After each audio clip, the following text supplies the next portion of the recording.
Class 8 में आप सभी का स्वागत है। बच्चों, आजकल हम लोग रिवाइज कर रहे हैं पाठ को, यानी दोहरा रहे हैं। तो चलिए हम लोग पाठ 1 का सारांश देखते हैं क्या है। मैंने उसे एक पेज में लिख दिया है और आप लोगों को इस वीडियो में डाल दिया, आप देखेंगे। और कुछ शब्दार्थ भी हमने दे दिया है, फिर बाद में इसका प्रश्न उत्तर बनाएंगे। देखिए, ये है आपका पाठ 1 का सारांश। कविता है किसको नमन करूं मैं। भावार्थ है इसका, यानी कवि क्या कहना चाहते हैं इस कविता के माध्यम से, और इस कविता में क्या उन्होंने लिखा है ये पढ़ने पर हम लोगों को पता चलेगा। किसको नमन करूं मैं नामक कविता हमारी पाठ्य पुस्तक 11वीं भाग 8 में संकलित है यानी लिखी हुई है। यह युग कवि रामधारी सिंह दिनकर द्वारा रचित देशभक्ति की भावना से ओतप्रोत है। इस कविता में कवि ने भारतवर्ष को विश्व शिरोमणि सिद्ध करते हुए इसकी विशेषताओं का वर्णन किया है। उनका कहना है कि विज्ञान और प्रौद्योगिकी के क्षेत्र में हमारा देश सबसे आगे है। यह विश्व में पारस्परिक यानी दूसरा होता है दूसरे के साथ एकता और भाईचारा स्थापित करना चाहता है।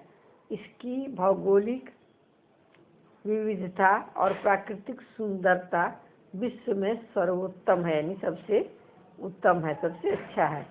कवि दिनकर अपने देश भारत की महानता, इसके गुणों आदि को देखकर भाव विभोर हो उठते हैं और प्रश्न पूछ बैठते हैं कि मैं किसे प्रणाम करूं।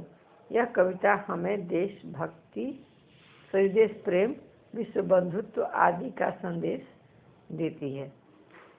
हो गया। जैसे कि मैंने आपको बताया कि कविता देश प्रेम की भावना से भरी हुई है। देश की महानता का कवि ने इसमें गुणगान किया है कि विश्व का सबसे ऊंचा हिमालय पर्वत जो है वो हमारे देश में ही है।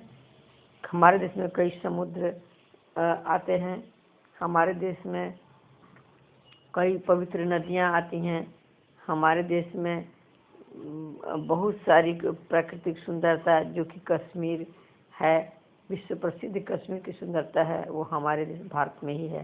भारत में ही ऋषि मुनियों ने वेदों की रचना की, ज्ञान शास्त्रों की रचना की। सबसे पहले ज्ञान भी हमारे देश को ही प्राप्त हुआ था।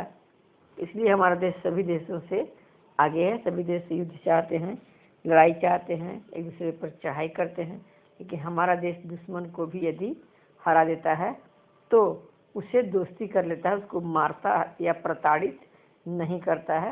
ये हमारे देश भारत की महानता है, उसका ये गुण है कि वह दोस्ती करता है, हारे हुए से भी प्रेम करता है और जरूरत पड़ने पर वह युद्ध भी कर सकता है। यानी इतना कमजोर भी नहीं है, वह सिर्फ दोस्ती करे। अगर कोई युद्ध करना चाहता है तो उससे युद्ध करने में भी सक्षम है, लेकिन पहले वह दोस्ती का हाथ बढ़ाता है। इन्हीं सब बातों का वर्णन कवि ने इस कविता में किया है। कुछ शब्दार्थ है बच्चों जो हम आप लोगों को दे रहे हैं। देखिए, नदी जो ईश हुआ, यानी इसका नाम हो गया सागर। गिरि पहाड़, देह शरीर होता है। नभश्चरण यानी आसमान में विचरण करना, उड़ना। निगूढ़ गुप्त या रहस्य। चिर यानी पुराना, बहुत बड़ा। भास्कर यानी सूर्य। कविता भास्वर है शब्द बच्चों ध्यान दीजिए, लेकिन भास्वर शब्द नहीं है, भास्कर शब्द है। भास्कर यानी सूर्य होता है। शील यानी इज्जत प्रतिष्ठा। मुदे माने बंद। वातायन माने खिड़की। शैल माने पर्वत और सेतु माने पुल। बस ये आप याद करेंगे और कॉपी में अपने लिख लेंगे। धन्यवाद बच्चों।